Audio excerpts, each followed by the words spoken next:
আজকে যারা একটু ভিন্ন স্বাদে গরুর মাংস খেতে চান তাদের জন্য দারুণ একটি রেসিপি নিয়ে আসলাম। নারিকেলের ঘ্রাণে ভরা নরম নরম নারিকেলি বিফ। একবার খেলে বারবার মনে থাকবে ইনশাল্লাহ। এর জন্য নিয়ে নিয়েছি 1.5 কেজির মতো গরুর মাংস। দিয়ে দিব পরিমাণ মতো লবণ, 1 চামচ হলুদ গুঁড়ো, 2 চামচ ধনিয়ার গুঁড়ো, 1.5 চামচের মতো শুকনো মরিচের গুঁড়ো। যে যেমন ঝাল খেতে পছন্দ করেন ওই রকম দিয়ে নেবেন। আর সামান্য সয়াবিন তেল দিয়ে আধা ঘন্টার জন্য ম্যারিনেট করে রেখে দেবো। চলে আসলাম কিচেনে, চুলায় প্যান বসিয়ে দিব। প্যান গরম হয়ে আসলে সয়াবিন তেল দিয়ে দিব। এর মধ্যে 2 কাপের মতো পেঁয়াজ কুচি দিয়ে নাড়াচাড়া করে ভেজে নেব। এরপর অ্যাড করে দেব এলাচ, দারচিনি, লং।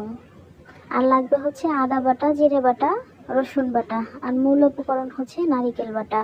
দিয়ে ভালোভাবে নাড়াচাড়া করে মশলার কাঁচা গন্ধ দূর হওয়া পর্যন্ত ভেজে নেব। এই তো সামান্য পানি দিয়ে দিব। পানি দিয়ে ভালো করে মশলাটা কষিয়ে নেব। এর পর্যায়ে অ্যাড করে দেব স্বপ্নের মাংসের মশলা। এটা থাকলে দিতে পারেন, না থাকলে স্কিপ করবেন। মশলা কষানো শেষ, দিয়ে দিলাম ম্যারিনেট করে রাখা গরুর মাংস।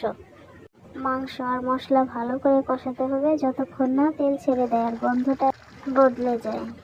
মাংসটা অল্প আছে আধা ঘন্টার জন্য ঢাকা দিয়ে রান্না করে নেব। এই তো আলহামদুলিল্লাহ মাংস থেকে পানি ছেড়ে দিয়েছে। নাড়াচাড়া করে এই পানিতেই কিন্তু মাংসটা রান্না করে নেব। অল্প আছে আবার ঢাকনা দিয়ে দিব আর মাঝে মধ্যে নাড়াচাড়া করে দেব। পোলাও, গরম ভাত, রুটির সাথে এই নারিকেল বিফ একবার খেলে আবার খেতে মন চাইবে ইনশাআল্লাহ। রেসিপিটি ভালো লাগলে লাইক, কমেন্ট, শেয়ার করে পাশে থাকবেন। আলহামদুলিল্লাহ হয়ে আসলো আমার মজাদার নারিকেল বিফ। রেসিপিটি কেমন হলো কমেন্ট বক্সে জানাবেন।